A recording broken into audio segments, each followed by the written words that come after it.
പുതിയ കാലത്തിനു മുന്നിൽ മുരുകാലയുടെ ബാനറിൽ ഇനിയൊരു സിനിമ ഒരുക്കപ്പെടില്ല.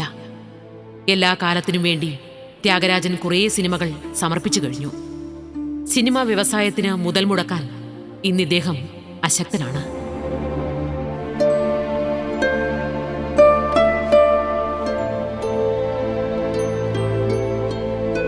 சீரியல் எடுக்கலான்னு ட்ரை பண்ணேன். அது சீரியலுக்கு ஒன்றும் இது வரல. ஆக இப்போ கலாகாரம் ஏதாவது ஒரு தொழில் செஞ்சு தான் பிழைக்கணும். அதனால் இப்போ படம் எடுக்கிறதுக்கு தூண்டுகோலாக இருந்தாலும் எடுக்க முடியாத ஒரு சூழ்நிலை வந்தது. மம்முட்டிக்கிட்ட போய் கால் ஷீட்டு கேட்டேன். அவர் கண்ணந்தானங்கிட்ட சொல்லும் போதே சொன்னார், இந்த படம் ஃப்ளாப் ஆச்சுன்னா இந்த பக்கம் திரும்பி பார்க்காதேன்னார். இப்போ நசீர் சார்ட்டெல்லாம் அப்படி வார்த்தையெல்லாம் வராது. அவருக்கு என்னமோ தொழில் செய்யணும், எல்லாருக்கும் தொழில் செய்யணும், நல்லா இருக்கணும் அப்படின்னு ஒரு எண்ணத்தில் இருப்பார். மோகன்லால்ட்டையும் போய் கேட்டேன், இதோ கொடுக்குறேன் சார், இதை கொடுக்குறேன் சார் அப்படின்ட்டு மோகன்லாலும் கொடுக்குறேன். அப்புறம் நசீர் சார் 86 87 இறந்தாங்க. இறந்ததுக்கப்புறம் அவர் இறந்ததுக்கப்புறமே எனக்கு சினிமா பிடிக்கணும்னு நாட்டம் வரல. அதுக்கப்புறம் ரஜினிஷை வச்சு ஒரு படமும், மம்முட்டி வச்ச ஒரு படமும், மோகன்லால் வச்ச ஒரு படம் எடுத்தேன். അത് മക്കളുടെ സ്നേഹത്തണലിൽ അവരുടെ സംരക്ഷണയിലാണ് ഇന്നീ കലാകാരൻ. സിനിമയുടെ പരിസരങ്ങൾ ഉപേക്ഷിച്ചു കഴിഞ്ഞ ഈ മനുഷ്യന് ഇന്നും കൂട്ടിനായുള്ളത് സിനിമയുടെ പ്രൗഢമായ ഓർമ്മകളാണ്. ஒரு வேளை ஸ்டாப் பண்ணியாச்சு. இந்த சின்ன சின்ன இதெல்லாம் பிஸ்னஸ்லாம் பண்ணிகிட்டு இருப்பேன். இந்த பழைய படங்களை விற்கிறது, அதை விற்கிறது, கேசட்டை. இப்போ பழைய படத்துக்கும் வேல்யூ இல்லை. கேசட்டு, வீடியோ, டிவி, அந்தமாரி சின்ன சின்ன சின்ன பிஸ்னஸ் இருக்குது. ஃபைனான்ஷியல் பேக்ரவுண்டு அதான். இப்போ பையனுங்கள்லாம் படித்து வேலைக்கெல்லாம் வந்ததுக்கப்புறம் கொஞ்சம் ஸ்ட்ரெயின் குறைஞ்சது.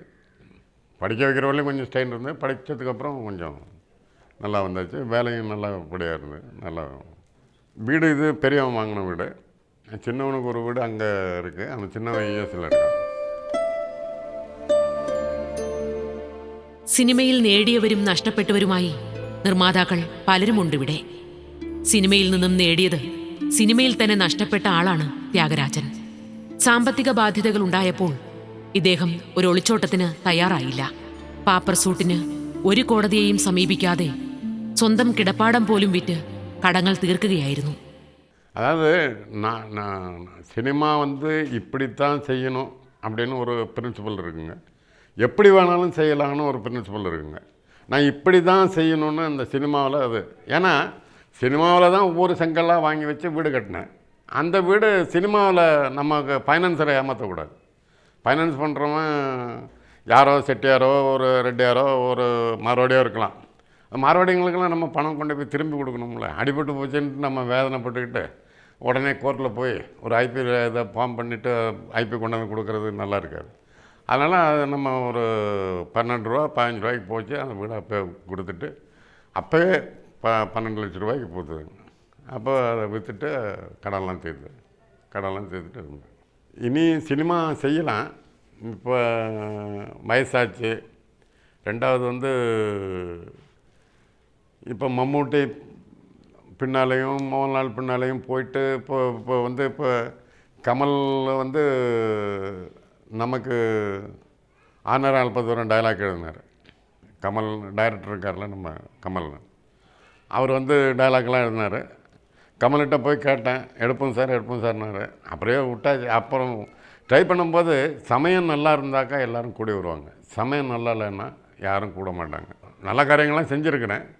அப்போ நம்ம நல்ல காரியம் செஞ்சாலும் கெட்ட காரியம் செஞ்சாலும் படம் எடுக்கலை. இப்போ எனக்கு கொட்டாரகர சார்கிட்ட போய், எனக்கு கிண்டி ஃபாரஸ்ட்டில் ஷூட்டிங் ஆரம்பிக்கிறேன், நாளைக்கு நீங்கள் 5 நிமிஷம் வந்துட்டு போகணும் அப்படின்னு. அவர் கொஞ்சம் பாலிட்டிக்ஸாக பேசினார். நான் வரலாம், ஆனால் நான் வந்தால் எல்லா கூட்டமும் என்கிட்ட வரும், நீ உன்னுடைய ஷூட்டிங் பாதிக்கும், அதனால் நான் எங்கேயோ ஒரு இடத்துல நின்றுக்கிட்டு டிரைவரை அனுப்புகிறேன், நீ அங்கே ஆசீர்வாதம் வாங்கிக்கோ அப்படின்னாரு. அப்புறம் எங்கேயாவது ஒரு கார்னரில் கார் நிறுத்திருந்தார். வந்திருக்காருன்னு நினச்சிட்டு நான் போய் ஆசீர்வாதம் வாங்கினேன். ஆசீர்வாதம் வாங்கும்போது யார் இருக்கா செட்டில் அப்படின்னு. இல்லை நீங்கள் விளக்கு கொளுத்தணும்னு நீங்கள் நேற்றே விளக்கு கொளுத்த மாட்டேன் கற்பூரம் கொளுத்த மாட்டேன்ட்டீங்க. நீங்கள் கணபதி பக்தர், அதனால் பிள்ளையார் விசுவாசம் இருக்குது. ஒரு பிள்ளையார் சொல்லி போடணுன்னா கூட உங்கள் கையால் போடணும்னு நினச்சேன், நீங்கள் போட மாட்டேன்ட்டீங்க. அப்புறம் அங்கே என் ஏஜில் யார் வர்றா அப்படின்னு, உங்கள் ஏஜில் எல்லோரும் தான் வராங்க அப்படின்னு. ஆல் ஆர்டிஸ்ட் நம்ம படத்தில், அதாவது திருவாபரணங்கிற படத்தில் ஷீலாம்மாவும் சாரதாம்மாவும் இல்லை, 2 பேரும். பாக்கி ஆர்டிஸ்ட் பூரா இருக்கார். അന്നും ഇന്നും സ്നേഹമുള്ള ഒരിടമാണ് ഇദ്ദേഹത്തിന്റെ കുടുംബം. സിനിമയോടൊപ്പം തിരക്ക് പിടിച്ച് ഓടി നടന്ന കാലത്തും ഇക്കാലത്തും ഒപ്പമുള്ളത് ഭാര്യയുടെ വലിയ പിന്തുണ തന്നെയാണ്. സ്നേഹസമ്പന്നരായ 2 ആൺമക്കൾ. ഇവിടെ ത്യാഗരാജൻ സന്തുഷ്ടനാണ്. ഇത് എൻ്റെ ഫാമിലി பூரா. இது என் ஒய்ஃபு பாமாவதி, இவன் மூத்த சன்னு பாலமுருகன், பாலமுருகனுடைய ஒய்ஃபு சுகன்யா, என் மருமக, சின்ன பையன் இஎஸ்சியில் இருக்கான்.